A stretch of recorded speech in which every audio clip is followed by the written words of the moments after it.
नमस्ते बच्चों, पिछले वीडियो में हमने 30, 60, 90 अंश के प्रमेय से संबंधित 30 अंश की सम्मुख भुजा और 60 अंश की सम्मुख भुजा और 45, 45, 90 अंश संपूर्ण त्रिभुज के जो प्रमेय थे वो हमने देखा था। उसके आगे त्रिभुज की माध्यिका के बारे में हम जानकारी प्राप्त करेंगे। त्रिभुज की माध्यिका क्या होती है, सबसे पहले ये देखेंगे। किसी भी त्रिभुज में उसके शीर्ष बिंदु से सम्मुख भुजा के मध्य बिंदु को मिलाने वाला रेखाखंड उस त्रिभुज की माध्यिका होती है। त्रिभुज की माध्यिका जो होती है, अगर तीनों शीर्ष बिंदुओं से खींचा जाए तो एक त्रिभुज में 3 माध्यिकाएं होती हैं। तीनों माध्यिकाएं परस्पर एक दूसरे को एक ही बिंदु पर मिलती हैं या प्रच्छेदित करती हैं। उस बिंदु को संगमन बिंदु कहते हैं, मतलब तीनों माध्यिकाएं संगामी होती हैं। प्रत्येक माध्यिका का जो केंद्रक होता है या संगमन बिंदु होता है, प्रत्येक माध्यिका को 2:1 में विभाजित करता है। इस प्रकार से माध्यिका के ऊपर जो आधारित जो गुणधर्म है वो हम पहले विस्तृत तौर पर देखते हैं कि किस तरह से त्रिभुज की माध्यिका और उसके गुणधर्म हमें भूमिति में उपयोग में आते हैं। यहाँ त्रिभुज की माध्यिका त्रिभुज PQR है। बिंदु S यह भुजा QR का मध्य बिंदु है। इसलिए परिभाषा के अनुसार त्रिभुज के शीर्ष बिंदु से उसके सामने की भुजा मतलब सम्मुख भुजा QR के मध्य बिंदु को मिलाने वाला रेखाखंड त्रिभुज की माध्यिका होती है। तो इस तरह से हमने देखा कि त्रिभुज PQR में ये शीर्ष बिंदु P के सामने जो भुजा है QR उसका मध्य बिंदु S है।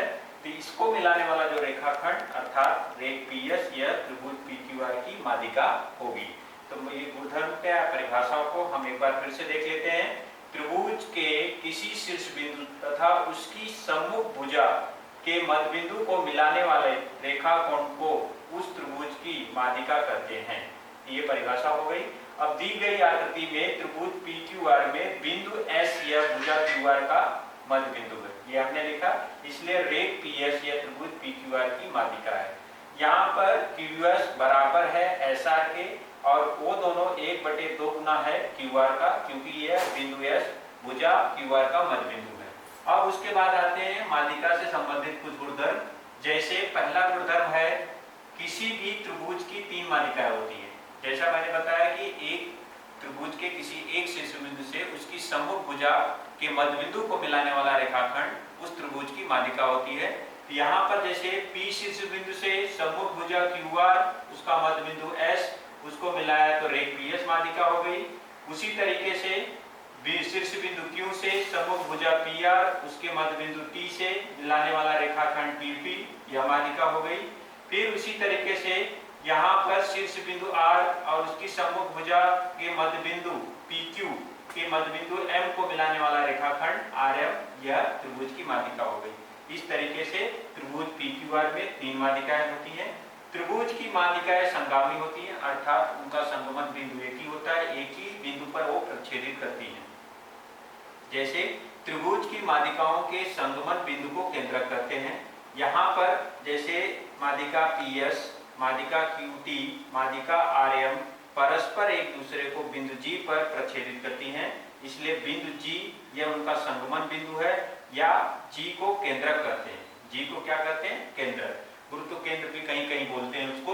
माध्यिका का गुणधर्म अब क्या हो जाता है, प्रत्येक माध्यिका का जो केंद्रक होता है उस माध्यिका को, जैसे ये माध्यिका का केंद्रक है तो प्रत्येक माध्यिका को 2:1 में विभाजित करता है। तो त्रिभुज का केंद्रक उस त्रिभुज की प्रत्येक माध्यिका को 2:1 के अनुपात में अंतर विभाजित करता है, अर्थात PG/GS बराबर 2:1 और उसके बाद जैसे RG बराबर GM ये 2:1, फिर वहां पर QG /GT बराबर 2:1, मतलब PG/GS बराबर 2:1 मिला, RG/GM बराबर 2:1 मिला, QG/GT बराबर 2:1 मिला। अब इसको कई लोग, जैसे बहुत सारे बच्चे अनुपात के लिए लिखने से कभी कभी गड़बड़ कर देते हैं, तो उसको हम डायरेक्टली ऐसा लिख सकते हैं कि PG/GS बराबर 2:1। जैसे ये वाला है, यहाँ पर हम लिख सकते हैं RG/GM बराबर 2:1 और ये जैसे ये वाला है, यहाँ पर हम लिखेंगे QG/GT, यहाँ पर हो जाएगा 2:1।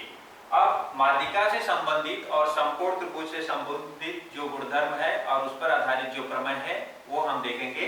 यहाँ पर समकोण त्रिभुज के कर्ण पर खींची गई माध्यिका का जो गुणधर्म होता है उस पर आधारित एक प्रमेय है।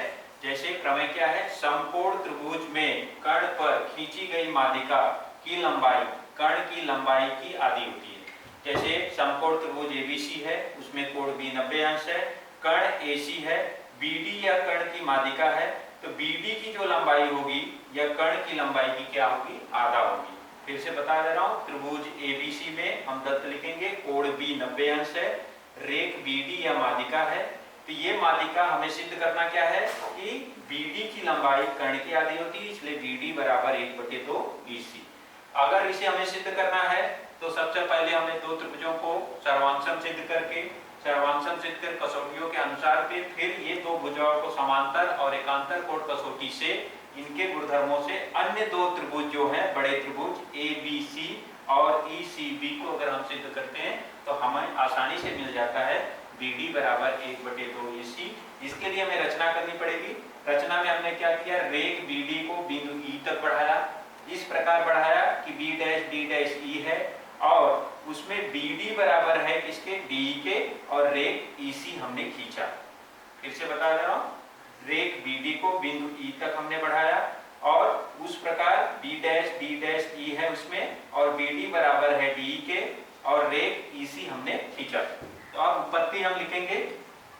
सबसे पहले उत्पत्ति लिखते समय जो त्रिभुज दिख रहे हैं जैसे एकाकी संगति के अनुसार पे हम लेंगे। यहाँ पर जैसे ए डी बी हमने दो त्रिभुज लेना है। सबसे पहले त्रिभुज ए डी बी तथा ए डी बी लिया। अभी हमें यहां से लेना है त्रिभुज सी डी ई तथा त्रिभुज सी डी ई में अब क्या क्या है वो हमें लिखना है। सबसे पहले एडी, जैसे यहाँ पर एडी बराबर है किसके, सीडी के, यहाँ पर हम लिख लेंगे भुजा एडी सर्वांशम है भुजा सीडी के, ये हमें दिया है। यहाँ पर एडी बराबर है किसके, सीडी के, क्योंकि बिंदु डी जो है मध्य बिंदु है।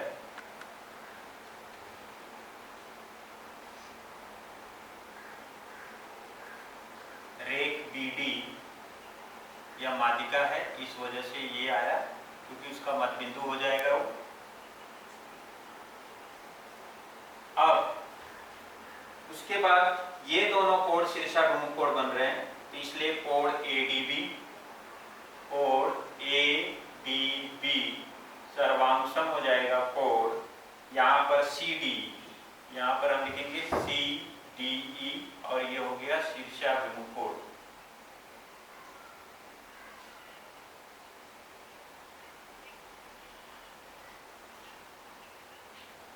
ये शीर्षाभिमुख कोण हो गया।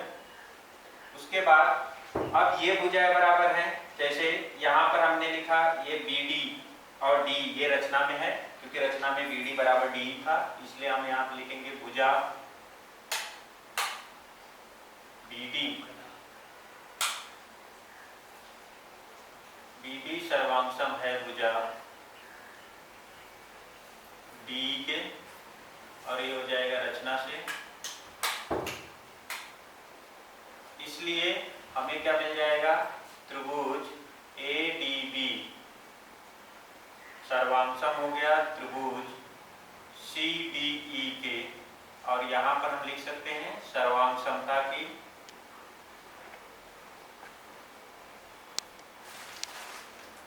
भू को भू कसौटी से। यहाँ पर हो जाएगा भू को भू कसौटी से, ये भू को भू कसौटी से लिख दिया हमने। अब ये दोनों त्रिभुज ADB और त्रिभुज CD परस्पर एक दूसरे के भू को भू कसौटी से सर्वांशम हो गए। अगर ये दो त्रिभुज सर्वांशम हो गए, उनकी संगत भुजाएं और संगत कोण सर्वांशम होंगे, इसलिए यहाँ पर आ जाएगा भुजा AB सर्वांशम है भुजा C के। ये हम दे सकते हैं इसको कथन नंबर 1, और ये हो जाएगा सर्वांशम त्रिभुजों की की संगत भुजा, ये हो गया। अब अगर ये भुजा दोनों सर्वांगसम हो गए ए बी और सी, तो यहाँ पर जो कोण है कोण बी ए डी, इसलिए कोण बी ए डी सर्वांगसम हो जाएगा कोण, जैसे बी ए डी हमने लिया सर्वांगसम हो गया, इसलिए कोण क्या हो जाएगा दूसरा वाला कोण, जैसे यहाँ पर हम लोग लेते हैं बी ए डी लिया हमने। अब इसके आधार पर हमारा दूसरा कोण क्या हो जाएगा कि यहाँ पर ई सी डी क्या हो जाएगा, ई सी डी,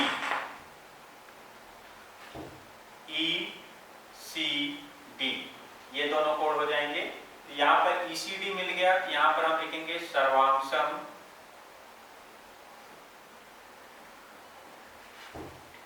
त्रिभुजों के संगत कोण, ये हमने लिख दिया। अब बी ए डी जो है कोण बी ए डी जो है उसको हम लिख सकते हैं कोण बी ए सी, क्योंकि ए डैश डी डैश सी है, इसलिए यहाँ पर हम बी ए डी को लिखेंगे बी ए सी सर्वांगसम है, और कोण ई सी डी को हम लिख सकते हैं ई सी ए, यहाँ पर आ जाएगा कोण ई सी ए। ये क्यों लिखा हमने, क्योंकि ए डैश था, डी डैश सी, और दूसरा जैसे हमने यहाँ पर बी ए डी को ए डैश डी डैश से लिखा, उसी तरीके से दूसरा वाला जो ई सी डी था उसको भी हमने ए डैश डी डैश सी से ई सी ए लिख दिया। यहाँ पर आ गया हमारा ये कारण, और ये हो गया हमारा कथन नंबर 2। अब ध्यान से देखें, ये दोनों हमने प्राप्त कर लिया। अब ये दोनों कोण बी ए सी, मतलब ये वाला जो कोण है और ये वाला कोण परस्पर एकांतर कोण देख रहे हैं, तो यहाँ पर हम क्या लिखेंगे, परंतु यह एकांतर कोणों की जोड़ी है।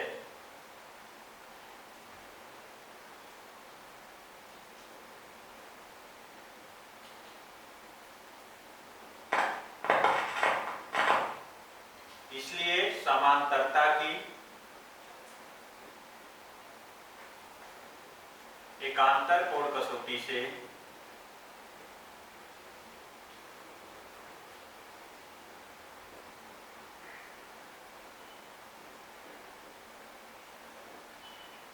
रेख या भुजा लिख सकते हैं ए बी समांतर है रेख ए सी के,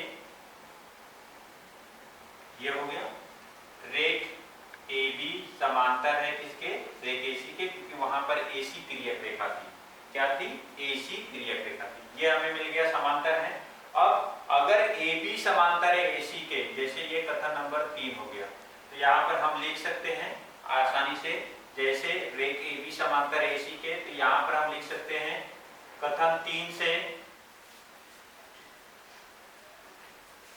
कथन 3 से हमें क्या मिला, रेख ए बी समांतर है रेख ई सी, तथा हम मान लेते हैं कि रेख बी सी, ये जो रेख बी सी है उनकी तिर्यक रेखा है, रेख बी सी उनकी तिर्यक रेखा है।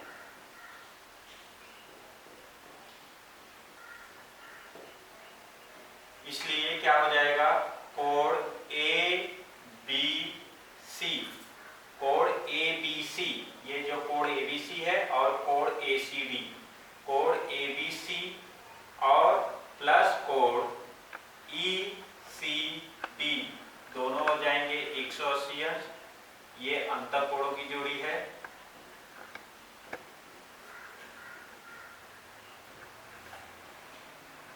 ये मिल गया हमें अंतःकोणों का माप। अब एबीसी हमें दत्त में दिया है बी 90 अंश है, इसलिए यहाँ पर ये 90 अंश हो जाएगा। कोण ECD बराबर 180 अंश, इसलिए कोण ECD बराबर 180 माइनस 90, यहाँ पर हो जाएगा कोण ECD बराबर 90 अंश हो गया। ये हमें मिल गया कथन नंबर 4। अब हम दो त्रिभुज ले लेते हैं वापस, बड़े दो त्रिभुज हैं दोनों।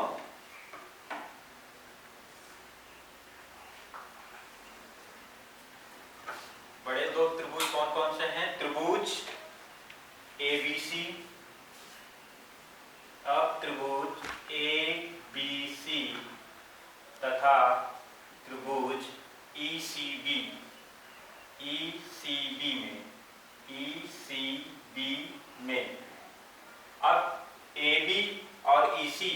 बराबर सिद्ध किया है कथन 1 में।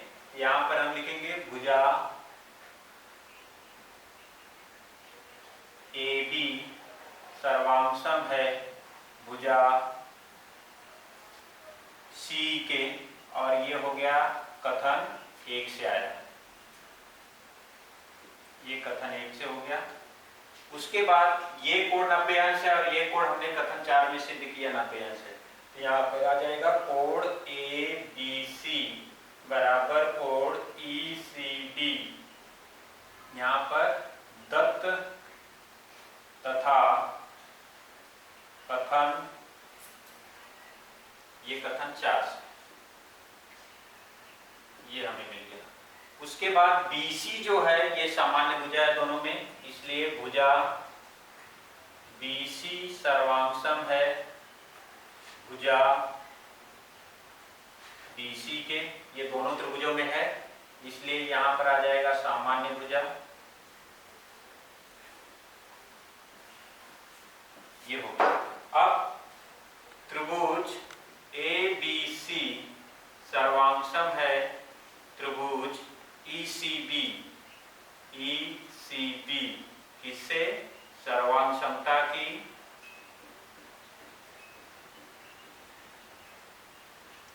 भू को भू कसौटी से। यहाँ पर आ जाएगा भू को भू कसौटी से। क्या हो गया? भू को भू कसौटी से। अगर ये दोनों सर्वांशम हो गए तो सर्वांशम होने पर हमें क्या मिल जाएगा कि कर्ण जो है मतलब AC बराबर आ जाएगा किसके? EB के या BE के। सर्वांशम त्रिभुजों की संगत भुजाएं, दोनों त्रिभुज सर्वांशम थे, उनकी संगत भुजाएं भी क्या होंगी? सर्वांशम होंगी। इसे दे सकते हैं हम यहाँ पर कथन नंबर 5। अब ये कर्ण सर्वांशम हो गया AC और AB के, और हमें ऑलरेडी उसमें दिया है कि BD बराबर जैसे दिया गया है, BD जो है वह किसके बराबर है? D के बराबर है। BD बराबर किसके है? D के। तो यहाँ पर हमें रचना में दिया है चूंकि BD बराबर है D के, ये रचना से,